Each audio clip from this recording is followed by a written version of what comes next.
who was the enemy? Who is the enemy or was the enemy?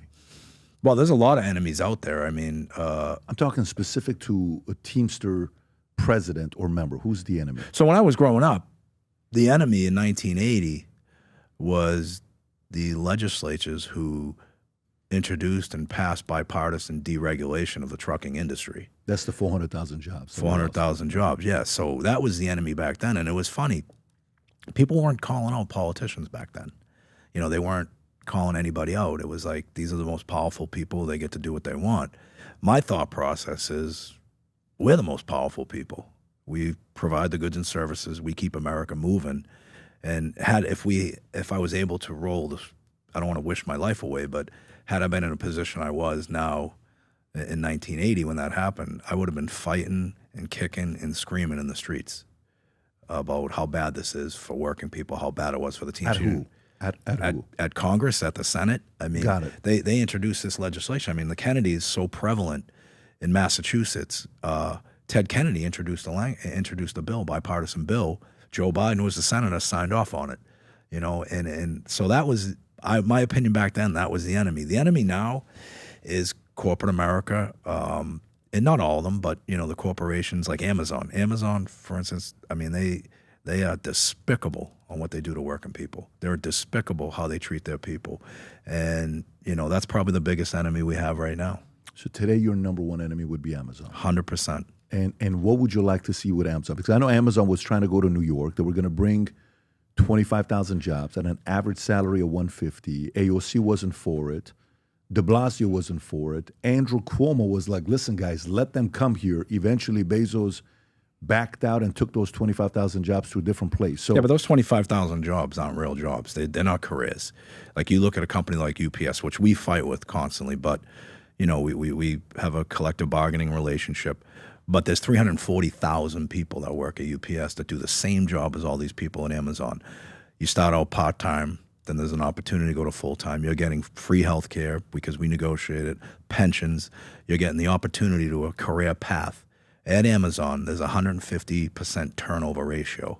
So those 25,000 jobs aren't career jobs. Are these W-2 jobs with Amazon or 1099 well, jobs? If you're part-time working inside the facility, you're a W-2. Right. But if you're outside delivering packages, you're a 1099 independent contractor. That's how they're hiding behind, you know, us going into organizing. But we've had some success organizing the third-party leasing arrangements, which are the independent contractor model, where Amazon will say, hey, we have nothing to do with the drivers, but you know, they'll mandate that the contractors who hire these drivers wear the uniforms, buy the vehicles, follow the policies and procedures. So we got a very favorable decision recently in California that recognized that there is a direct relationship with Amazon. So let me unpack this. So Facebook hired a company that moderated, that watched what people were posting online. Mm-hmm. And anytime something would come out and they would say, that wasn't really us, it's the company that we hired to moderate, right? Mm-hmm. And they're the ones that are watching the conversations.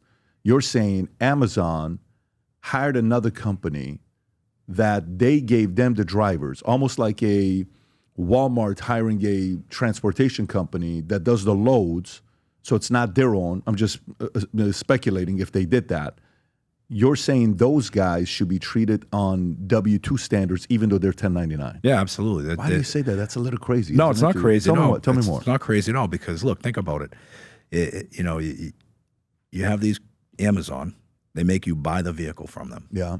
They make the contract. They make the drivers wear their uniforms. They make you buy the vehicle from Amazon. Absolutely. Okay. You have to lease the vehicle from Amazon. Okay. You have to follow the policies and procedures that Amazon puts forward. You have to wear the uniform. You have to basically do everything they tell you, but you're not getting a W-2 from Amazon. You're getting the 1099 from wherever it's coming from. XYZ, yeah, whatever that LLC is at that time.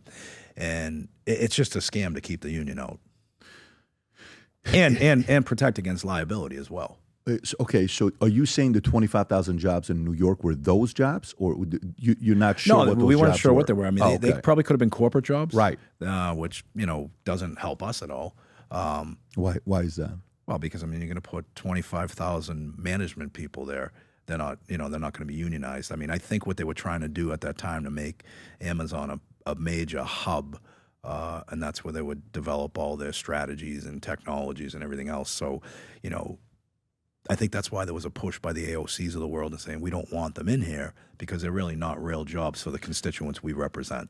Got it. So then let's go to the conversation with Uber and Lyft. I don't know if you remember. I don't know how long ago this was. This could have been 6 years ago, 5 years ago, 4 years ago, where there was talks about trying to get Uber drivers and Lyft drivers to get benefits and get paid by the hour, and then they went all the way out. I don't know how far along, Rob. If you want to zoom in, I don't remember the exact details. Sean, I'm sure you got more of it. Yeah, Sean, Uber and Lyft had recently agreed a landmark California deal that allows their drivers to unionize, a significant departure from their previous stance to fight unionization.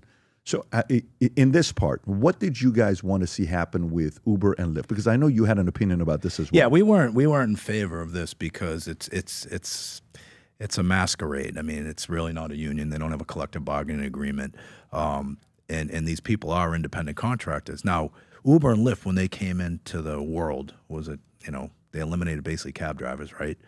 When they came in, their biggest play has been all along they want autonomous vehicles. So at some point in time, with all these Gavin Newsoms of the world and all these people that are supposed to be helping working people, vetoing human operators in vehicles, you're going to see at some point those jobs are going to go away if they're allowed to, use the Waymos of the world. And I think Waymo just recently partnered up with Uber or Lyft or one of them. I just saw Waymo the other day. Yeah, it's very weird seeing Waymos. Yeah, I think there was some sort of collaboration, right, with the apps or whatever it is. Yeah, there you go. So it's a collaboration partnership in Phoenix, Austin, and Atlanta. Right. So you see Waymo, you see it in San Francisco, no drivers. I mean, if they're allowed to do this, they can say they're unionized, they can say they're providing insurance, but there's no real collective bargaining agreement. And who are you negotiating with? Like when I negotiate a contract, I negotiate with UPS or Cisco or anybody. I'm sitting across from the table with the employer. These people are still 1099 independent contractors. Who am I sitting across the table from negotiating these contracts? Who's going to be paying for these benefits? And if you talk to any of these Uber or Lyft drivers, which I do all the time, they'll tell you how bad it is as far as the split. As far as they used to get 75% of the trip. Now they're like 60-40 in some cases or 50-50.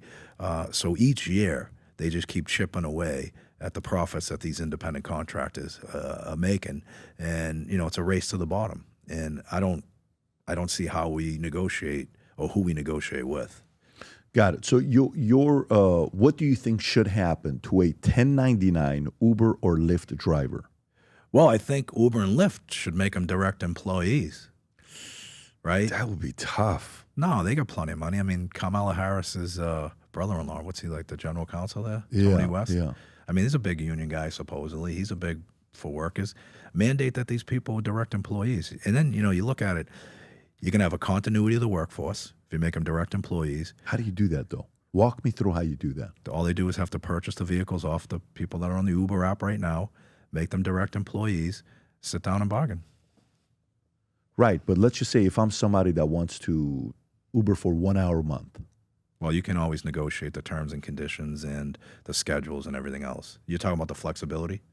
Yeah, no, what if I don't want to be under a union? What if I'm a driver and I don't want to be controlled by a union? I want to be able to do whatever I want to do. I don't want a W-2 salary. I want it to be 1099. Because a lot of people also don't want to be part of it. Nowadays, more than ever, the brand you wear reflects and represents who you are. So for us, if you wear a Future Looks Bright hat or a Valuetainment gear, you're telling the world, I'm optimistic. I'm excited about what's going to be happening, but you're a free thinker. You question things. You like debate. And by the way, last year, 120,000 people got a piece of Future Looks Bright gear with Valuetainment. We have so many new things. The cufflinks are here. New Future Looks Bright. This is my favorite, the green one. Just yesterday, somebody placed an order for 100 of these. If you watch the PBD podcast, you got a bunch to choose from. White ones, black ones. If you smoke cigars and you come to our cigar lounge, we have this high quality lighter cutter and a holder for the cigars. We got sweaters with the Valuetainment logo on it. We got mugs. We got a bunch of different things.